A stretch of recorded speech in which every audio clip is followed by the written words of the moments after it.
कई बार हमारे ऊपर जाने अनजाने में पितृदोष लगा रहता है और हमें पता भी नहीं होता। पितृदोष धन हानि और परिवार की तरक्की में रुकावट का कारण बनता है। पितरों के नाराज होने से व्यक्ति कंगाली की ओर चला जाता है। हमारे घर में सुख समृद्धि नहीं आती, धन दौलत नहीं आती, वंश नहीं बढ़ता, शादी में भी देरी होती है, किसी काम में सफलता नहीं मिलती, होते होते काम रुक जाता है।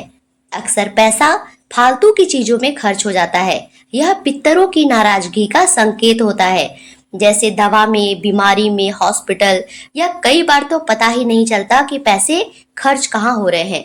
यह सभी पितृदोष के लक्षण होते हैं। यदि किसी को पितृदोष हो तो उसे अपनी जीवन में कई कष्ट झेलने पड़ते हैं। नमस्कार एवरीवन, मैं पूजा झा आप सबका अपने चैनल बी ब्लेस्ड एस्ट्रो में बहुत स्वागत करती हूँ।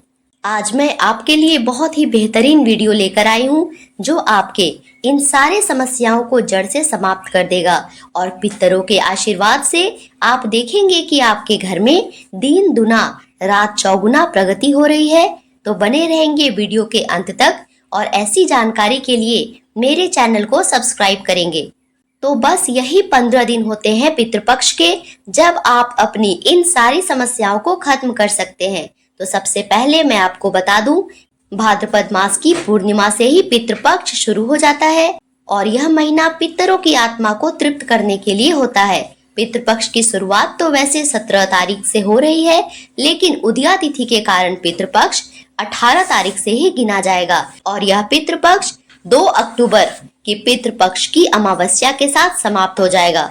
तो आप अपनी समस्याओं के समाधान के लिए जो भी उपाय करेंगे वह 18 तारीख से ही शुरू होगा।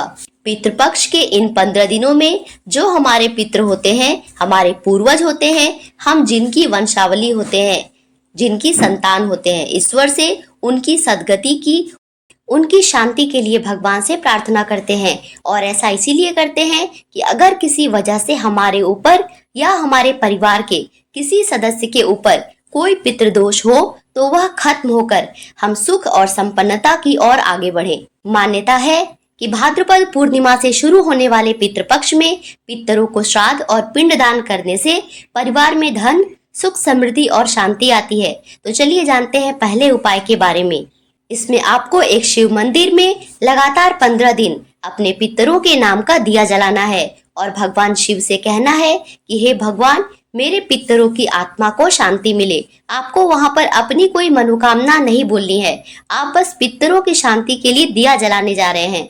तो वहां पर जाना है, मंदिर में दिया जलाना है, भगवान की पूजा करनी है और कहना है कि भगवान, मेरे पितरों को शांति मिले। आप कोई सा भी दिया ले सकते हैं, लेकिन आपको तिल के तेल का दिया जलाना है।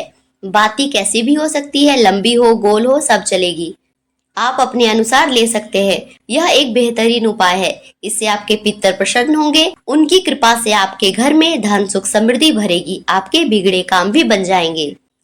अब ऐसा एक और उपाय जानते हैं। इन 15 दिनों में से किसी भी एक दिन किसी भी विष्णु मंदिर में बृहस्पतिवार के दिन जाकर 12 ब्राह्मणों को भोजन कराना चाहिए। ब्राह्मण ना 11 होने चाहिए ना 10 होने चाहिए, आपको 12 ब्राह्मण चाहिए, उनको भोजन कराना है। भोजन आप अपनी क्षमता के अनुसार करा सकते हैं, लेकिन उनको खीर खिलाना जरूरी होता है।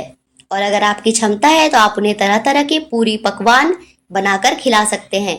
पहले विष्णु भगवान के मंदिर में पूजा कीजिए, उनको भोग लगाइए। 12 ब्राह्मणों को उसी मंदिर में बिठाकर भोजन कराना है। अगर क्षमता है तो उन्हें वस्त्रदान भी कीजिए, दक्षिणा देकर पूजा संपूर्ण कीजिए। यह भी पितृदोष निवारण का एक अचूक उपाय होता है।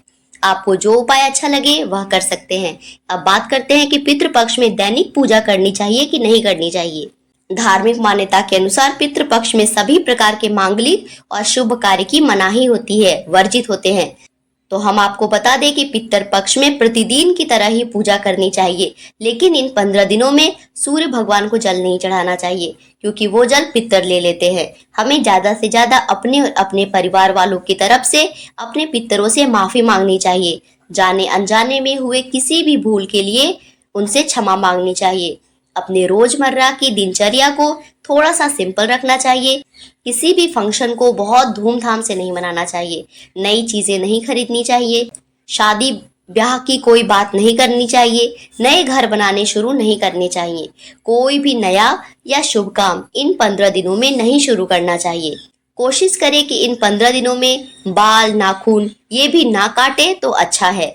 और एक बात का विशेष ध्यान रखेंगे कि अगर इन 15 दिनों में आपके सामने अचानक से कोई भी जानवर, इंसान, पशु, पक्षी कोई भी आ जाए और आपसे खाना मांगे तो आपको उनको दुत्कारना नहीं है, आपको उनको खाना अवश्य देना है। आप जो भी दे सकते हैं दीजिए, लेकिन जरूर दीजिए, क्योंकि पितर किसी भी रूप में हमारे सामने आते हैं। यह 15 दिन पितरों को समर्पित होता है, इसीलिए अगर उनको किसी भी चीज की जरूरत होती है तो वो मांगते हैं। इसीलिए इन 15 दिनों में इन चीजों का विशेष ध्यान रखें। वैसे तो हमें हमेशा पशु पक्षियों को, गरीब इंसान को खाना देना चाहिए, पर इन 15 दिनों में इनका विशेष ध्यान रखना चाहिए। इन 15 दिनों में जो आपके घर की सबसे पहले रोटी होती है उसे अपने हाथों से गाय को गुड़ लगाकर खिलाएं और अंतिम रोटी कुत्ते को खिलाएं। और अगर काला कुत्ता हो तो बहुत अच्छी बात है, चींटियों को भी इन 15 दिनों में जरूर से जरूर आटा डालें।